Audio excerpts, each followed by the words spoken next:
¿Qué hubo? ¿Cómo está la vaina? Sí, buenas, ¿cómo ha estado? A la manito. ¿Qué pasó, mi pana? Háblame de ti. Yusham Shushantam. Putzane Iñikikiam. Épale, bro, ¿cómo estás? ¿Todo fino? Hola, somos sus comadres de Más Podcast para Más Orgullo. Reunidas digitalmente, acortando distancias y armando un círculo virtual con nuestras voces que viajan tras las huellas de la diáspora africana. Este es un nuevo canal producido por el Movimiento Afrolatino Ciaro y conducido por el Comité de Más Conversaciones para amplificar y centrar las voces negras. Con la intención de fortalecer las conexiones y compartir las experiencias de las personas afroindígenas y negras desde sus territorios. Únete a este viaje a través de la palabra y acompáñanos a problematizar, desmontar y reparar el racismo estructural de nuestra sociedad. Únete al comadreo de Más Podcast para Más Orgullo. Hola, hola, te doy la bienvenida a Más Podcast para Más Orgullo. Soy Aidela Variega y estoy encargada y tengo el honor de conducir este primer episodio de nuestra serie. Ya estamos aquí y en esta serie es donde las voces de la diáspora afroindígena se sienten más cercanas, donde nuestras historias, nuestras luchas y nuestra identidad resuenan juntas. Hemos estado en este camino para llegar a este primer episodio y ya estamos aquí con una gran felicidad de poder empezar este camino juntos con ustedes. Aquí en esta temporada encontrarás conversaciones genuinas, atravesadas por el poder de nuestra ancestralidad, por nuestras verdades y sobre todo por el deseo de construir comunidad alrededor de un tema que es el antirracismo. En estos episodios hemos llenado de conversaciones, de oralidad, de música, de paisajes sonoros, de relatos distintos, de las voces de las comadres que se unen de diferentes lugares de la diáspora, como Colombia, Ecuador, de Venezuela, de diferentes partes de los Estados Unidos y también invitadas que vienen y se unen con nosotros a reflexionar sobre el racismo estructural y también a celebrar quiénes somos y por qué es muy importante acompañarnos en este camino de sanación y de resistencia. Este podcast ha sido creado por mujeres negras, personas trans y género disidentes de la diáspora en solidaridades con personas indígenas. Hacemos esto con un compromiso muy grande que es el de amplificar nuestras voces y conectarnos a pesar de las distancias. Así que te invito a que nos acompañes en este viaje sonoro, donde juntos, contigo también, construiremos más orgullo, más comunidad y más identidad. Gracias por acompañarnos, por unirte a este camino y formar parte de esta comunidad y por estar en esta celebración que es nuestro episodio inicial, en donde te contaremos quiénes somos, cómo nos conectamos y desde dónde nos conectamos con Movimiento Afrolatino Ciaro, con más, y por supuesto cómo nació este podcast. Así que iniciamos. Me caí con eso, vieras una deja de un refresco, amigo, ¿te imaginas? Evelyn, la voz adelante, muchas gracias, queremos escucharte. ¿Cómo llegué a más? Eso fue en plena pandemia. Yo asistí a una reunión y se cuadró hacer una conversación que hicimos, Black Mama y yo juntas, sobre mi trabajo, las cosas que estaba en ese momento trabajando. Y Black Mama hablaba sobre su trayectoria y su música. Y es que aquí se prende todo el chachareo para la gente que le gusta más. Y realmente yo quedé impactada. Toda la capacidad de movilización con todo el equipo. Y cada vez que yo hablo de más, porque yo hablo bastante de más, aunque no esté todo el tiempo presente, pero yo siempre las nombro, esa conexión que tienen ustedes con gente de México, de Ecuador, de Venezuela, de varias partes de Colombia, wow. Entonces yo me sentí sumamente en casa. Me pareció así como que una junta muy exquisita. Y fíjate que yo a veces desaparezco y les dije, mientras esté escribiendo el libro, no voy a estar tan presente, pero una vez que lo entregue, me conecto y fíjate que lo entregué y aunque perdí la otra cosa y qué sé yo, aquí estoy. Para mí es un espacio muy mágico, con mucha visión. Han habido momentos que se han conversado cosas bien difíciles y me gusta mucho la honestidad, esa es la otra.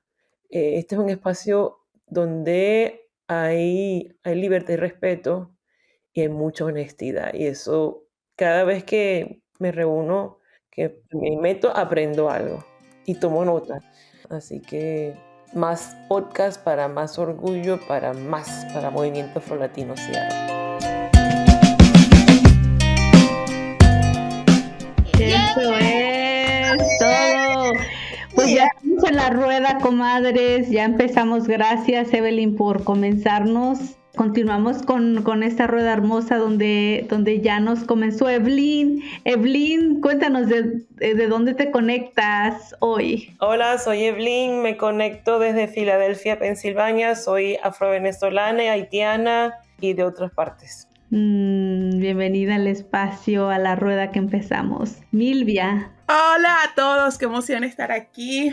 Mi nombre es Milvia Berenice Pacheco Salvatierra, la caraota, una semilla que está plantada aquí en esta virtualidad. Soy una artista afrovenezolana que se está conectando desde Seattle, desde el territorio de los Duwamish, y estoy conectada más desde hace mucho tiempo. Es un espacio en donde he encontrado sanación.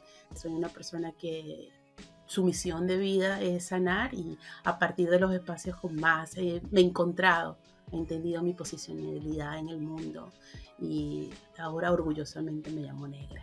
Negra, aquí estoy. ¿Quién sigue? Esa rueda está muy lenta, muchachas. Vamos a ver, apurrúñense. ¿Quién viene ahora? ¿Quién va a venir? Joven Raiza, Minox, Minotti. Yo. Bueno, nada, yo soy Minox Minotti, soy una persona trans no binaria, afro-venezolana, que actualmente vive en Ciudad de México, y pues estoy conectada con más desde hace un rato, un par de años ya, desde una semillita que comenzó con un flyer que era necesario justo para estas conversaciones, y ahora mira, no somos un podcast. A través del tiempo he descubierto nuestra necesidad de seguir compartiendo y desarrollando estos temas y sanando y celebrando sobre estos temas, así como dice Belín, y pues nada, todo el H. Hola, comadres. Bueno, yo soy Maybe Soraya Hugueto Ponce, soy una mujer afrovenezolana, caraqueña, criada en Caricuao, en la parroquia ecológica de la ciudad. Yo desciendo de dos pueblos fundados por negros libres, orgullosamente de Curiepe y de La Sabana, de donde son mis abuelos y abuelas. Me conecto con más desde el año 2015 a través de una de las figuras centrales en mi vida, que es San Juan Bautista. San Juan Bautista fue la excusa para que Milvia se acercara a preguntarme algunas cosas, y yo también muy encantada de responderle desde mi experiencia como bailadora, como investigadora, como artista. Definitivamente fue un apoyo mutuo, un apoyo que pasó a ser constante y que se retomó en el año 2020 con la necesidad de conversar sobre lo que estaba pasando en el mundo contra los cuerpos y la gente negra, para hablar de antirracismo y de formas para resolver eso. Entonces, vincularme con más desde el 2020 fue vincularme con las conversaciones para tener más orgullo. Así que estoy muy contenta de pertenecer a este equipo, que es poderosísimo y sobre todo respetuoso de la diversidad interna de lo afro. Mira, baby, me hiciste recordar el 2015. Yo me acordaba más de Elia. Nuestra amiga Delia fue la que nos conectó, porque yo decía, ¿cómo yo voy a hablar de San Juan Bautista? ¿Cómo yo voy a dar un taller de culoepuya si yo no soy cultora? Yo no tengo... Entonces, a mí eso me daba en el corazón. Yo decía, ¿cómo hago para decir? Yo amo la celebración de San Juan. Yo sueño con volver a Curiepe a bailar San Juan, ¿verdad? Porque eso es un lugar que para mí es como mis memorias de mi juventud, el goce, el placer, el reconocerme. Aunque yo no soy curiepera, yo me sentía más curiepera que nunca cuando iba para allá. Entonces, esa es la idea. Lo único que yo decía, bueno, ¿con quién puedo conectar? Porque yo puedo hablar desde mi experiencia y porque desde aquí como migrante quiero hablar de esto, pero ¿quién puede decir, yo traigo la voz de esta persona, de esta mujer, de esta gente que está conectada con ese territorio y con esos saberes? Y además fue demasiado poderoso porque estábamos en crisis, en la crisis del 2015 en Venezuela, y yo no tenía regalo de Navidad para mi hijo. Y apareció Milvia, y yo jamás había dicho, mira, yo necesito un pago por esta asesoría. Y apareció el dinero, el apoyo de más, y yo pude comprarle a mi hijo el regalo de Navidad. Unas acuarelas, por cierto. Qué bonito, porque además yo estaba entrando en más, y fue la primera vez que me llamaron para dar un taller, o sea, como artista, dar un taller, y yo decía, Dios mío, yo no soy cultora. Y decía, ¿tú sabes qué?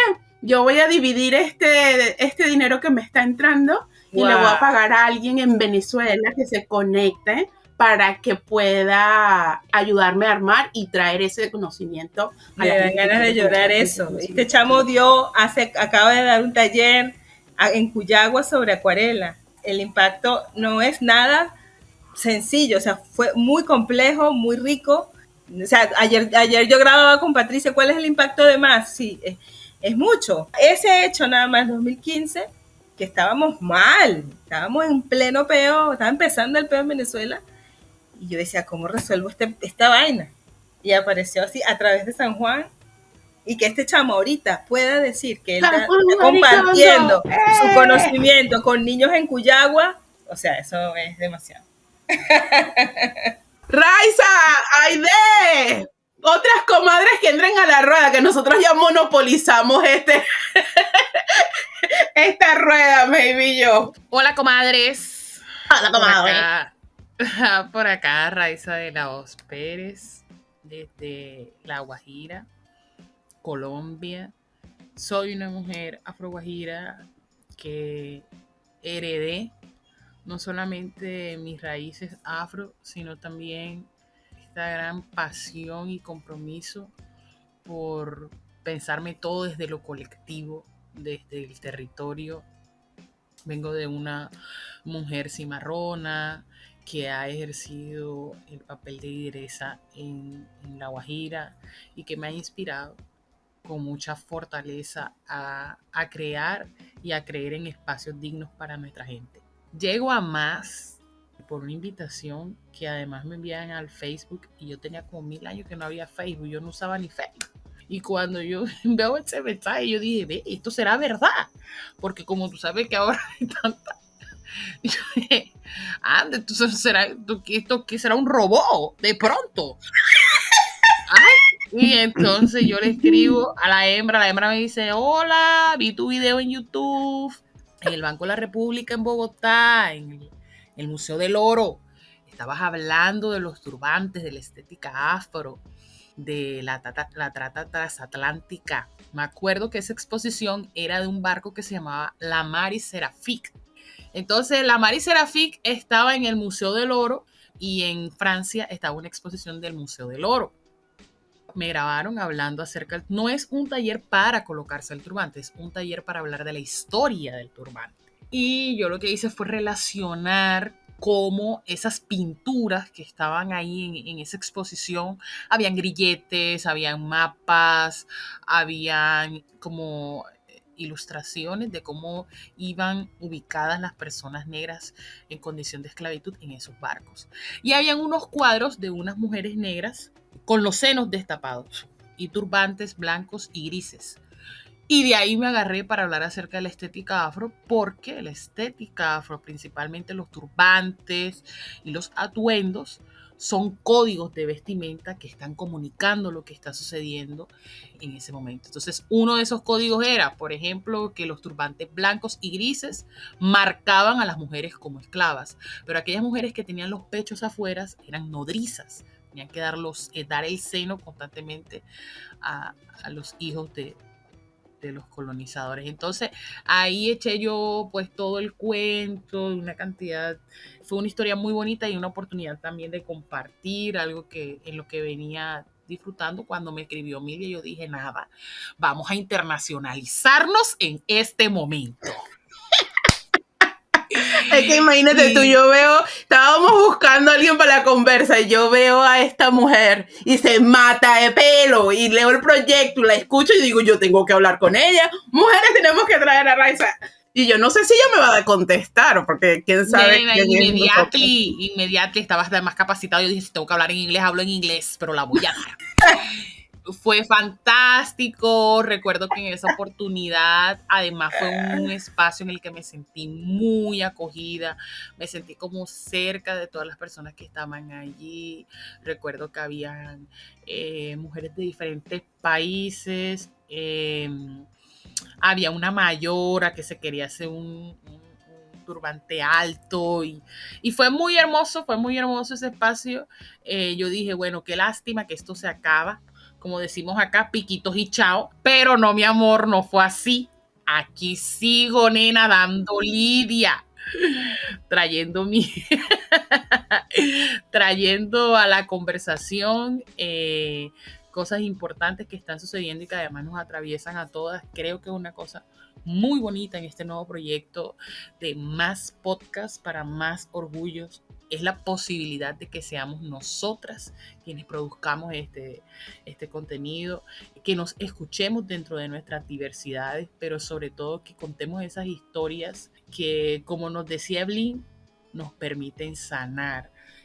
Yo siento que las mujeres negras tenemos que hablar, tenemos tantas cosas que contar y la oportunidad que se representa para mí, más en general, es un círculo de mujeres donde yo además siento que puedo conversar de temas que en otros lugares sentiría miedo de conversar, sentiría angustia de que cómo pueda reaccionar, ¿sí? de mis experiencias, de lo que yo vivo.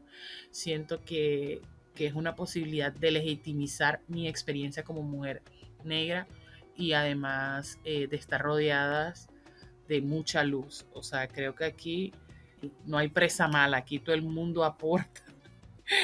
Y es para mí muy común salir de aquí recargada o aliviada o inspirada. Entonces, tener allí un podcast, ¿sí? Como una serie de episodios donde siempre pueda recurrir para recargarme, eso me parece súper bacano y estoy segura que no soy la única persona que pasa por eso. Hay muchas mujeres negras que nos merecemos un espacio como este. Qué bello compartir, Raiza. Muchas gracias por compartir y recordarnos lo que es el corazón de cuando nos reunimos. Y en este comité que hemos formado y que ahora es un podcast, me recuerda mucho como todas las diferentes prácticas ancestrales que también hacemos nuestro esfuerzo por recuperar. Por ejemplo, la rotación de roles en cómo trabajamos, la forma en que cooperamos y colaboramos para continuar manteniendo el espacio y el entendimiento de nuestros roles. Y yo creo que desde allí es donde yo entro a más, tengo un entendimiento claro que como persona indígena, mi papel de apoyo a las voces, a las mujeres afro es muy, muy importante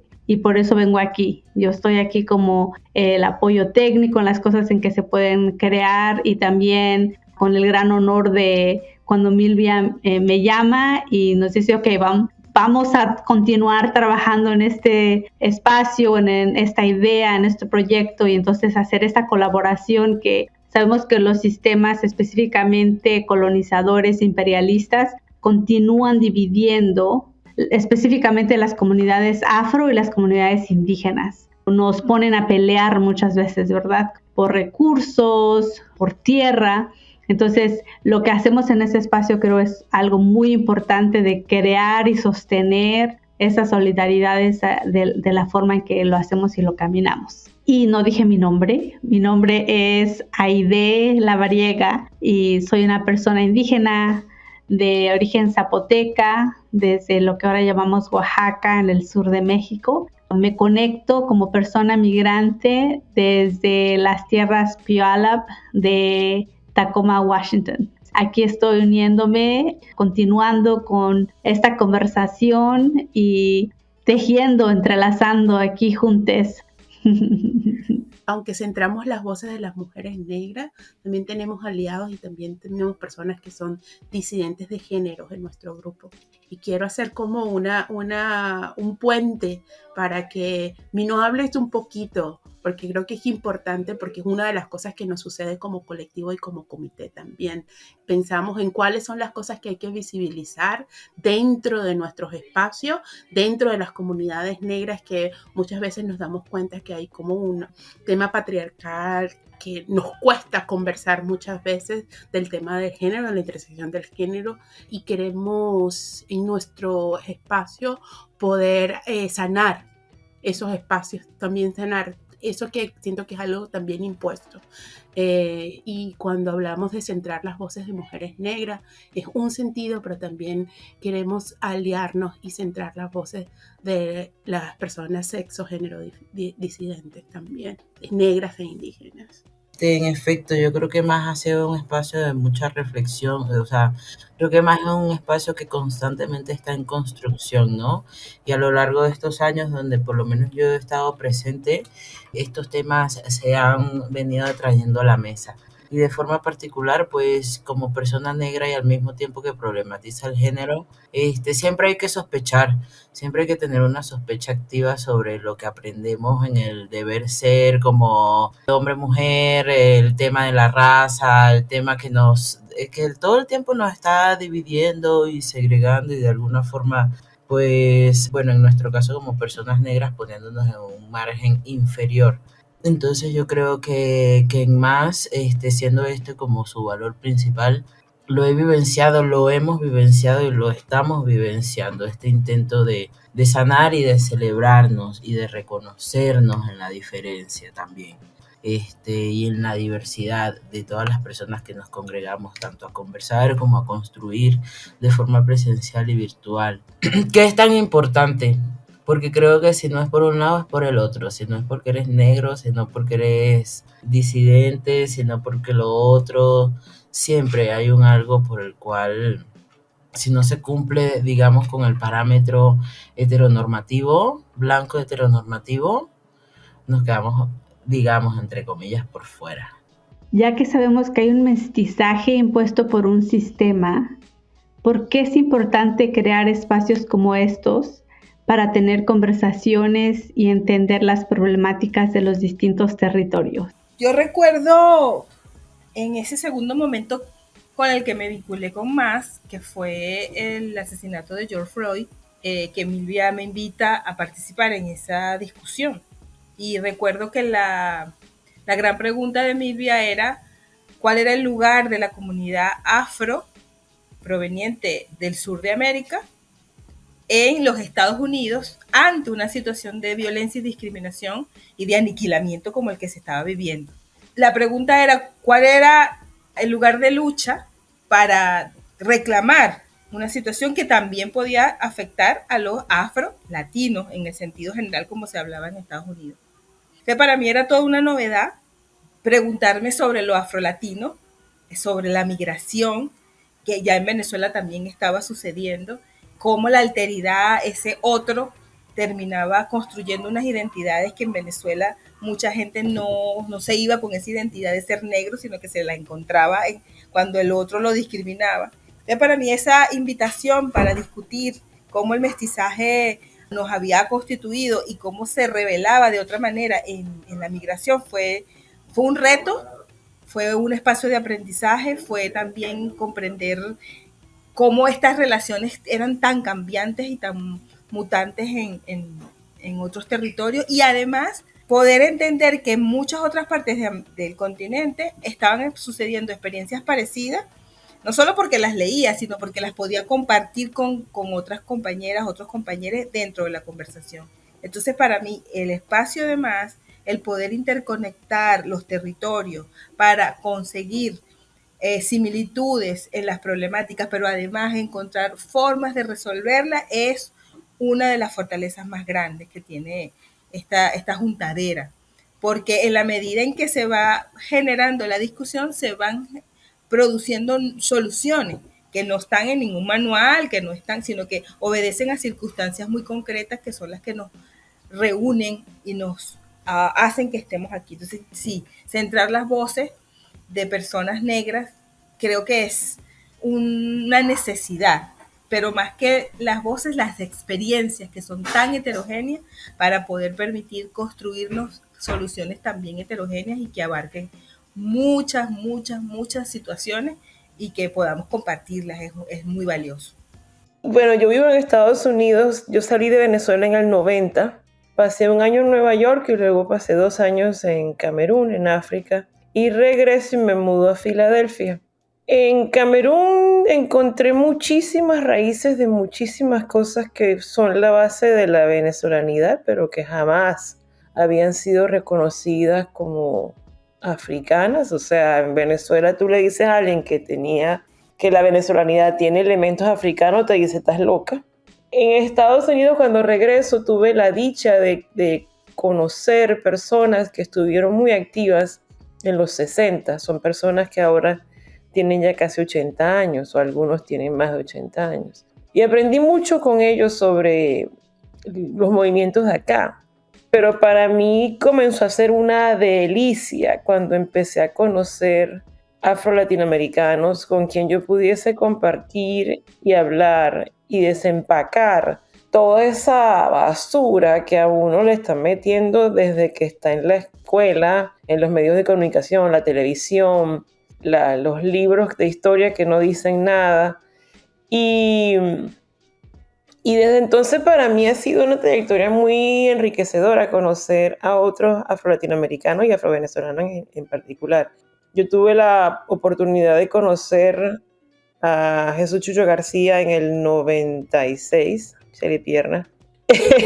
Pero él es un hombre y somos amigos, pero la posibilidad y no es que no sienta un proceso de nutrición y de crecimiento y de fortalecimiento con hombres heterosexuales, afro-latinoamericanos, activistas, pero poderme conectar a una red de mujeres y de sexo diverso ha sido otra onda, y poder entonces intercambiar y escuchar a las compañeras de México, la compañera de Ecuador, los compañeros de Colombia, Venezuela, ha sido y sigue siendo un proceso de afirmación. El tema del mestizaje, que justamente en este momento estoy trabajando un escrito más que todo teórico, ha sido una cosa que en un momento pasa a ser una panacea, una receta que hay que meterle a la gente en la cabeza. No sé en qué momento ocurre eso, porque del concepto del mestizo de la América española a lo que se genera durante, sobre todo en el caso venezolano, la segunda mitad del siglo XIX, no sé exactamente cómo pasó, pero el asunto es que entre eso y el famoso José Vasconcelos al principio del siglo XX, pues nos mete la ideología del mestizaje, que es distinto a la mezcla. La gente se mezcla, pero la ideología del mestizaje, que eso está, les recomiendo, eso está en línea. La raza cósmica de José Vasconcelos. Raza cósmica. Sí, esa broma, Evelyn, es horrible. El programa de febrero muy claro, el 1928. Los intelectuales del momento lo pusieron como forma de construir ese venezolano. Sí, pero cuando la gente lo dice así, ya eso viene cocinándose desde antes. Y claro, 28 no me extraña porque Vasconcelos publica su famosa raza cósmica creo que en el 20. Y ese 1920 son 8 años después de que en Cuba ocurrió la masacre de los líderes del Partido Independentista de Color. Y entonces, para mí, poder conversar con un grupo como este, que cuestiona cada elemento, que mira, fíjate, me dice, mira, en Venezuela eso comienza con esta generación de 1928, qué sé yo. Eso es, para mí, súper sanador. Eso no es en todas partes que uno va a encontrar eso. Al contrario, mucha gente lo mira a uno como que si uno cayó del planeta Marte y que como que si el mestizaje es muy lindo. Yo no he dicho que la gente no se tenga que empatar y juntar y procrear dentro de límites, pero una cosa es esa y la otra cosa es la ideología del mestizaje, que es la que y Vasconcelos lo dice, que hay que borrar lo negro porque es lo feo, con 2 o 3 excepciones. Del resto, eso es horrible, eso sería un retroceso para la humanidad, para la raza humana. O sea, el tipo le echa tierra, por no decir otra cosa, a todo lo que es el elemento africano, afrodescendiente y negro. Y entonces, sí, este espacio es un espacio de afirmación de lo opuesto, ¿no? Entonces es una subversión y me encanta la subversión. Sobre todo cuando es afrocentrada. Qué bella, Leli. Yo coincido contigo, para mí ha sido un espacio de afirmación y un espacio de encuentro, porque yo siento que para mí ha sido el poder entender, sentir como y reconocer, he estado perdida, he estado perdida desde hace siglos. Y cómo comienzo ese camino de regreso, cómo retorno, ¿no? Yo que vivo en un barrio en Caracas de migraciones de la costa, pero que además no sé de dónde viene mi abuela, y entonces me dijeron, yo era negra, todo el mundo me llamaba negra, pero me decían, pero tú eres una negra fina, pero entonces no eres negra, pero mira, si te cortas el pelo, que es lo único que tienes menos rizado, o sea, tienes una narizota, una bocota, unas nalgotas, un cuerpo así, pero el pelo es lo más lindo que tienes, ¿cómo te lo vas a sacar? Con todos esos procesos internalizados de racismo, sin entender que era una mujer racializada y sin entender por qué me sentía en crisis emocional todo el tiempo. Entonces, este espacio es un espacio de decir, ya va, espérate. Mi negritud es lo que me ha salvado actualmente. Esto que me piden que borre, esto que me piden que elimine, que esconda, que cubra, es definitivamente lo que ha hecho, lo que me ha mantenido en centro. Es lo que siempre me ha salvado. Entonces, este espacio me ha ayudado a reconocer y a encontrarme y a entender cuáles son los mecanismos y las barreras estructurales que hay, que han hecho que yo sienta lo que sienta en ese proceso de tratar de encontrarme. Esto es un espacio que me ayuda al encuentro y al amor por quien soy y por lo que soy y por quienes han venido detrás de mí.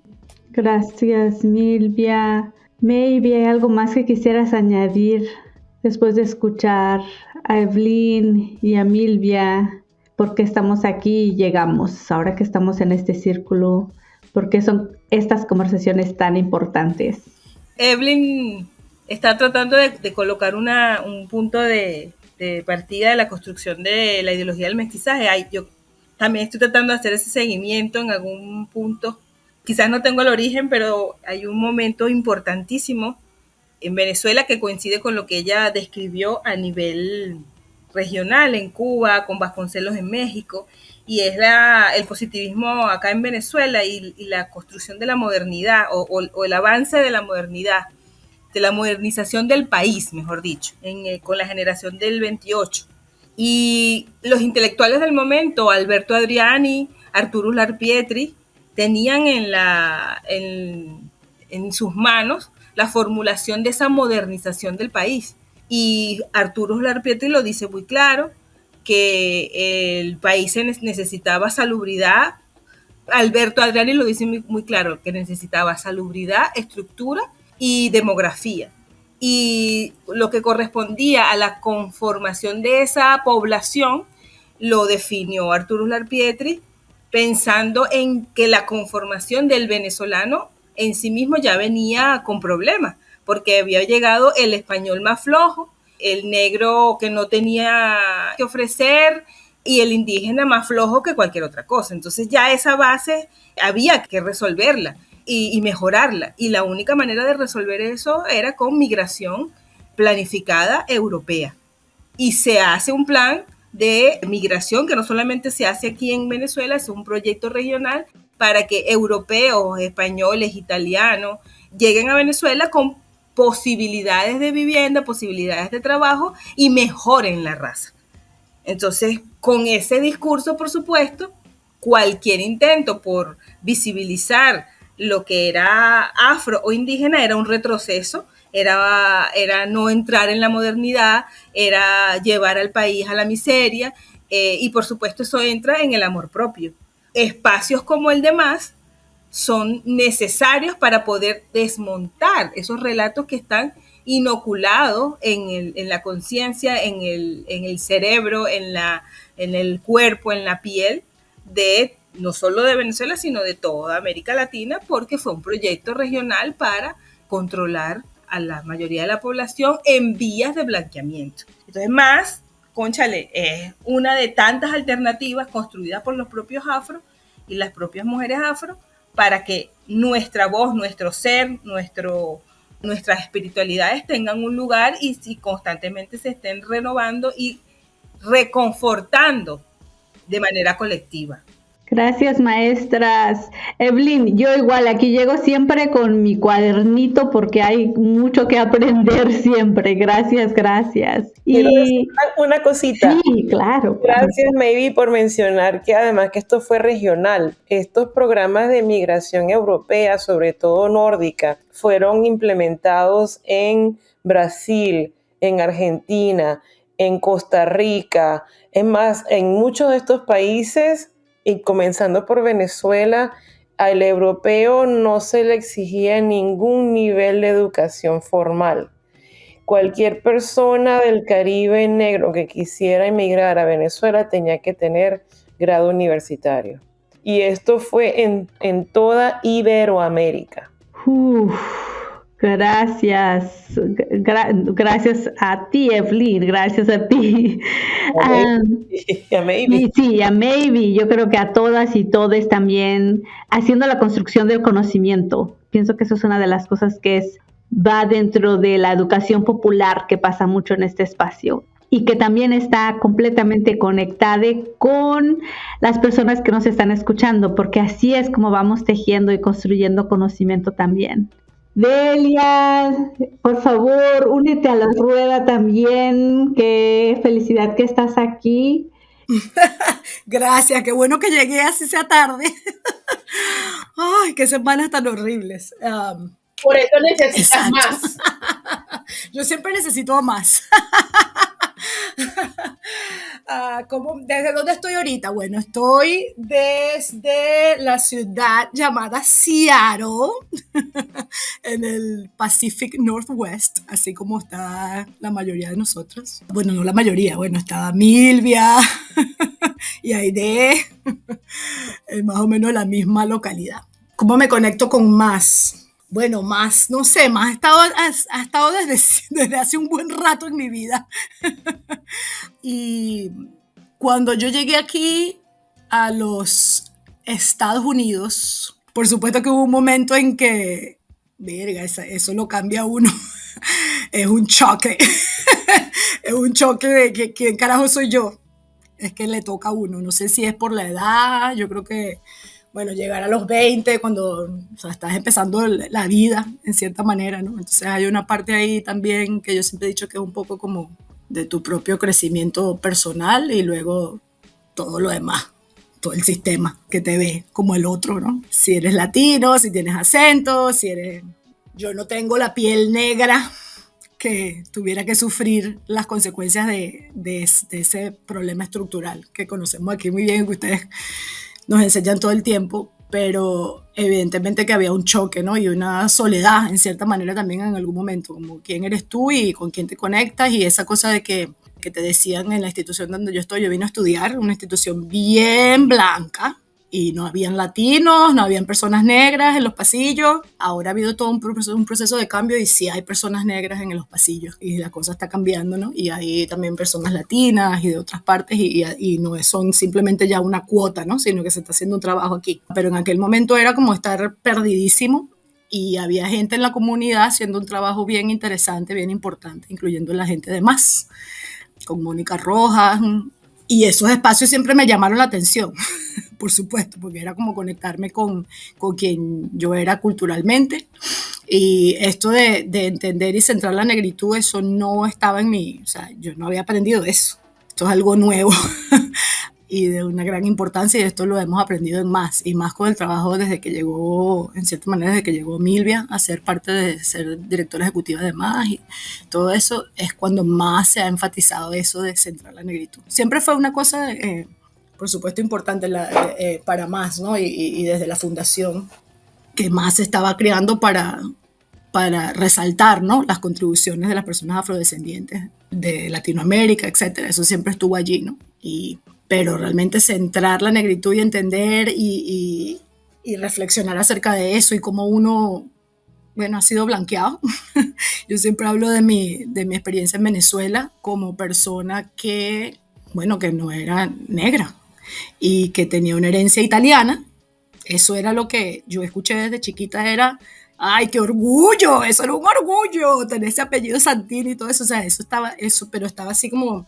Y mi familia siempre estuvo vinculada a las luchas de justicia social, etcétera, y siempre me inculcaron eso, pero no había un discurso de que cómo incorporamos a las personas negras en ese grupo de trabajo nunca. Entonces eso lo he aprendido yo y sigo aprendiendo, la verdad. Por lo menos ayer conversando con Milvia y cosas que están pasando aquí con personas desplazadas, migrantes aquí, y yo estaba, o sea, como que yo no puedo pensar en esto ahorita. Y es como que Milvia me hizo ver otra vez, ok, lo que estamos haciendo, el trabajo que hacemos en MAS está relacionado con esto que está pasando afuera y cómo tú buscas espacio en el momento de estar tan ocupado. O sea, y yo digo, bueno, eso también fue, anoche misma yo reflexionaba, y yo, wow, como que tu privilegio que tú puedes decir en este momento no puedo, ¿sabes? Y otras personas que no tienen ese privilegio, o sea, en cualquier momento están vulnerables y uno puede darse el lujo de decir ahorita no puedo. ¿Por qué? Porque tengo un trabajo que me tiene hasta aquí, pero es un privilegio el poder decir eso, ¿no? Y poder separarte de lo que está pasando allá afuera en la comunidad. Entonces más es esa llamada de wake up constante, de abre los ojos y la cosa es seria, ¿no? Que si no, pues hay momentos en que tienes ese privilegio y no te das cuenta que tú estás tan jodido como el resto del mundo y que todo es temporal y que en una sopladita así, ¡puf!, se te acabó el trabajo, se te acabó todo y estás ahí afuera en una situación vulnerable también, porque nadie está a salvo. Entonces, mientras ninguno esté a salvo, pues nadie está a salvo, y eso me lo recuerda siempre más. Es un trabajo importante, es vital, es transformador, y bueno, y aquí estamos.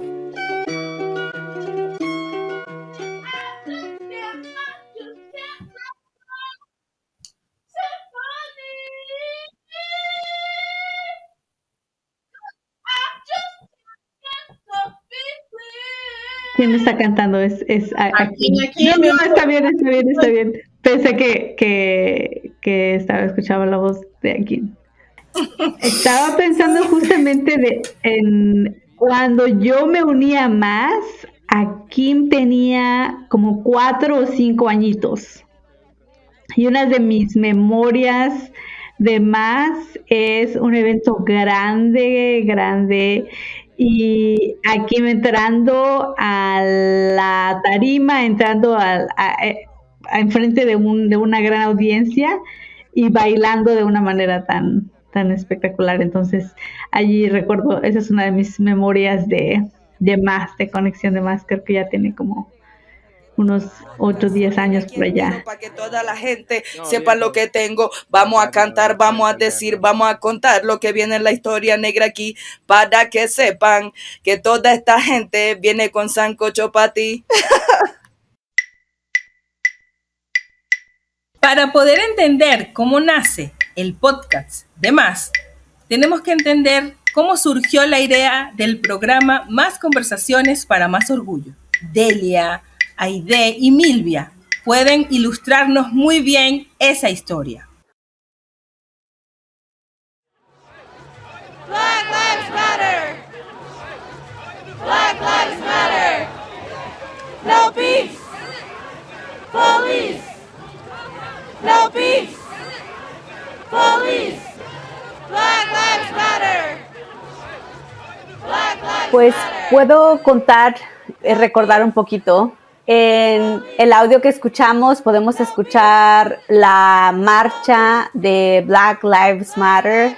Fuimos a esta marcha con Milvia y Akim, y esto fue durante el verano del año 2020, y en las calles aquí del área, especialmente del área de Seattle, había una gran cantidad de personas que estábamos saliendo a la calle justamente también durante estos meses de la pandemia para hablar en contra de las injusticias de la violencia que ha existido en este país y a través de la diáspora contra los cuerpos negros. Entonces salimos a las calles como parte de buscar y de luchar contra esas injusticias, y entre las conversaciones que tuvimos con Milvia ese día salió la importancia de hablar acerca de qué manera se está abordando o se estaba abordando en ese momento esto desde la perspectiva de la comunidad latina, latinx, latina aquí en los Estados Unidos, y que hay un gran camino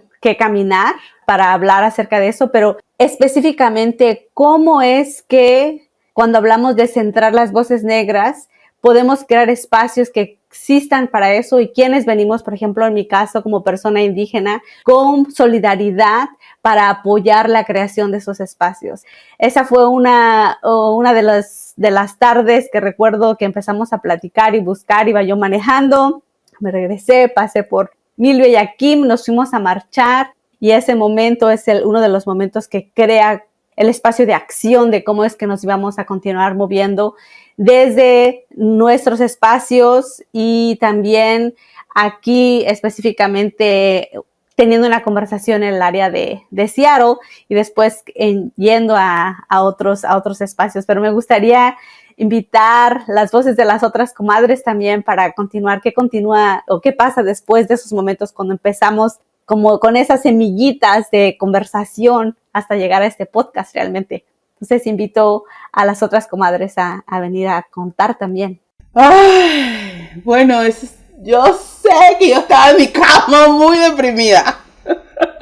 Esa es la primera memoria que tengo, en mi cama muy deprimida durante la pandemia en junio del 2020, cuando estaban haciendo todas las propuestas por la muerte de George Floyd, y mi hijo estaba muy angustiado, estaba muy deprimida, y yo estaba escuchando en Facebook todas estas supuestos comentarios de la comunidad latina de apoyo a la comunidad negra como unos aliados. Y yo decía, ¿qué aliados? Nosotros no somos aliados, nosotros somos el centro, nosotros formamos parte de esta comunidad, de este grupo de gente que se siente amenazada. Sobre todo porque ese momento de escuchar todos estos comentarios y también las peleas en el Facebook sobre quiénes somos latinos y quiénes no, y esa rivalidad que se siente aquí en los Estados Unidos entre las comunidades negras y las comunidades indígenas, no que se tiene, pero que se visibilizan, es como estos estereotipos de que las comunidades negras y las comunidades indígenas están peleando constantemente en las bandas, en los memes. Y dije, no, o sea, eso no es cierto, nosotros somos productos de las alianzas afro e indígenas, nosotros somos negros, nosotros somos, los latinos no es una etnicidad, y no nos podemos ver como aliados. Entonces, de allí, y ver también la reacción de mi hijo y cómo nos sentíamos. Y me acuerdo que tú me llamaste, y en ese momento me dijiste, ¿qué hacemos? Y me invitaste a la marcha, y me dijiste, ¿qué es lo que hay que hacer? Yo te apoyo, sí, yo estoy contigo, hay que hacer algo. Y salió la idea de hacer un espacio para conversar en español aquí en Estados Unidos sobre esta problemática, sobre la problemática antirracial. ¿Y cómo nos sentimos? ¿Somos los latinos aliados o no? ¿Pertenecemos al movimiento de las vidas negras importa? ¿Cómo pertenecemos? ¿Desde qué lugar nos encontramos? Y entonces de ahí nace esa idea de decir, no, tenemos que conversar. Y de organizar tú y yo una primera conversación, empezó a emerger este espacio, este programa, que ya llevamos 4 años haciendo todo un material de diferentes conversaciones basado en todo ese sentimiento de antinegritud que emerge, ¿no? Pero que basado en el orgullo de ser negro, de esa relación afroindígena, de esa relación de espacio, de centrar estas voces que siempre han sido tratadas de borrar o llevar a la periferia. Sí, yo puedo contar un poquito más de ese momento. Realmente estábamos todos en shock, mira la palabra shock. Estábamos pasando por una pandemia y nos enterábamos así en carne cruda de el asesinato de George Floyd. Y eso realmente, wow, nos movió, nos batuqueó a todos, y para más en particular era un momento de transición. Yo estaba empezando a ser parte de la mesa directiva de más porque Milvia me había reclutado y habíamos empezado ese trabajo en enero prácticamente del 2020 y bueno, estábamos empezando a ver cómo echábamos para adelante a más en esa transición. Ya se había venido haciendo un trabajo con Mónica Rojas y otros allí, la fundadora de más, y muchas otras personas que habían venido haciendo un trabajo con más, y había pues ya había un terreno sembrado también, ¿no? De lo que era centrar la afrodescendencia, ¿no? A través de las artes y todo eso. Milvia ya llevaba tiempo trabajando y habían otras personas que también habían sido parte de la miembro directiva y yo estaba apenas empezando. Y cuando Milvia llegó ese día, dijo, me encontré con Aide y esto es lo que hay que hacer. Vamos a conversar. Y bueno, y ahí empezamos. Y ya Maybe y Milvia tenían una metodología que fue creciendo. Prácticamente todo el que se juntaba era miembro del comité organizador. Y en una de esas reuniones de comité organizador y se hizo una serie, dijimos cuántas conversaciones íbamos a tener. Me recuerdo una conversación muy buena que hubo donde vino gente que ya había estado con más antes, gente que estábamos empezando, gente que simplemente necesitaba tener este espacio. Y entonces empezamos a conversar cómo le llamamos al espacio, ¿no? Entonces, bueno, estamos conversando, más conversaciones, ¿y qué más? ¿Cómo más le ponemos?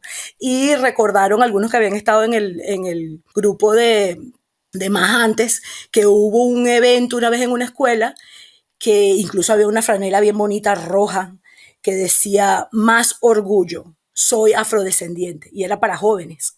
Entonces dijo alguien, más conversaciones para más orgullo, porque de eso se trata. Y ahí surgió en ese espacio, ¿no? Nuevamente colectivo, con distintas voces, el nombre de más.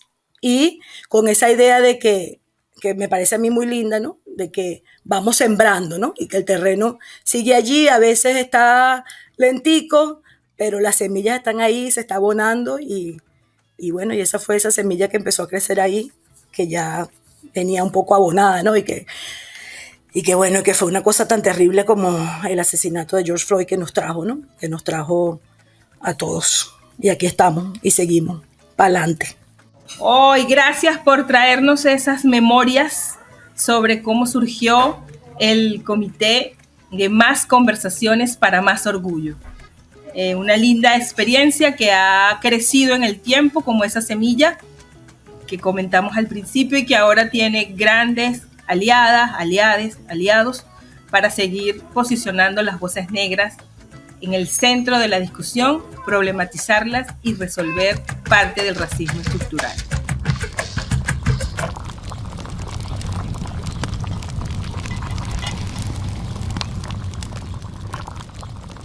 Bueno, ahora que terminamos, vamos a movernos hacia la transición, hacia la olla. Es momento de irnos hacia la olla de reparación. Y con este ánimo de fiesta, pasemos a nuestro espacio de cocción de soluciones colectivas, a esta olla del sancocho, a lo que llamamos la olla comunitaria. Así es, Aide. Y bueno, nosotros somos muy creativas y la solución que encontramos para seguir ese tejido, para ver cómo la diáspora afro se sigue conectando entre las regiones, los territorios, las ciudades, etcétera, fue construir espacios para el chachareo. Más podcast para más orgullo es ese nuevo lugar de encuentro para la conversa y la juntadera. ¿Verdad, Raiza? Este podcast, que nace en abril del 2024, es producido y conducido por mujeres negras de la diáspora en acompañamiento con solidaridades indígenas, ubicadas en distintos territorios de Estados Unidos, Colombia, Ecuador, México y Venezuela. En Más Podcast para Más Orgullo, queremos llevarte a través de la palabra y la energía del abrazo grupal ancestral afro a que vayamos y podamos problematizar, desmontar y reparar ese racismo estructural y sistémico que tenemos arraigado en nuestras sociedades. Mira, esto de problematizar y desmontar, Evelyn, yo creo que la única manera de hacer eso es basándonos en las fortalezas históricas que tenemos como comunidad afrodescendiente, pero no solamente lo que pasó, sino lo que estamos haciendo en la contemporaneidad, en la actualidad. Todas esas fortalezas nos van a ayudar a combatir ese racismo estructural. Nuestra solución aquí es que celebremos conversaciones donde centremos nuestras voces negras. Esa es una manera que encontramos de fortalecer nuestra identidad y nuestra capacidad de abogar por los derechos raciales y la justicia social. Y algo que en lo que hemos estado trabajando, tal como lo dijiste, Evelyn, hemos formado un marco teórico muy potente donde tenemos el problematizar, desmontar y reparar, que se ha convertido en una herramienta metodológica para debatir y también para sanar en las conversaciones que tenemos. Exacto, Aide. O sea, el formato que hemos hecho durante estos últimos años de Más Conversaciones para Más Orgullo, ese formato que acabas de mencionar, es un formato que ahora lo estamos llevando a podcast, ¿verdad? Y que queremos invitarnos a que nos acompañes a este podcast para que pueda llegar a todos los rincones. Nos dijimos, bueno, vamos a pasar de un espacio virtual a un espacio que es atemporal también. Entonces, crear un espacio que pueda llegar a todos los rincones donde se pueda continuar haciendo estas conversaciones para debatir problemas de la comunidad, para también acortar distancias también, para poder decir, aunque estemos hablando aquí en esta virtualidad y estamos en Seattle, estamos en Ecuador, estamos en Venezuela, estamos en Colombia, y también esas comunidades que están allá puedan alcanzarlo en cualquier momento, que hagan un clic y digan, aquí está esta conversación que me va a ayudar a sanar y a entender lo que estamos sintiendo como comunidades negras y afroindígenas. Sí, lo importante es entender que nuestro espacio que creamos, que seguimos cultivando, es también una invitación para que imaginemos radicalmente mundos inclusivos, justos, que sí son posibles, ¿no? O sea, por mucho que estemos en una crisis mundial, esa posibilidad es, y en cierto sentido representa el salto cuántico de la humanidad. Quería contar que todo este trabajo de Más Conversaciones, que ahora se convirtió en una versión de podcast, siempre lo hacemos con una de las características fundamentales de la diáspora afro, que es con alegría, fiesta y movimiento, que queremos que nos acompañe con esa energía para seguir construyendo mundos posibles justos. Me recuerda la frase zapatista, un mundo donde quepan muchos mundos. Ashe.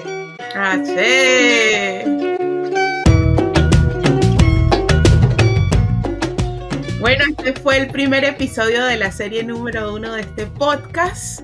Los invitamos a que nos acompañen, nos sigan acompañando en los próximos episodios. Aquí estamos las comadres de Más Podcast para Más Orgullo. Síguenos en nuestras redes sociales. Queremos invitarte a que nos sigas, a que sigas conectándote con nuestro podcast y también que nos ayudes a hacer este sueño posible.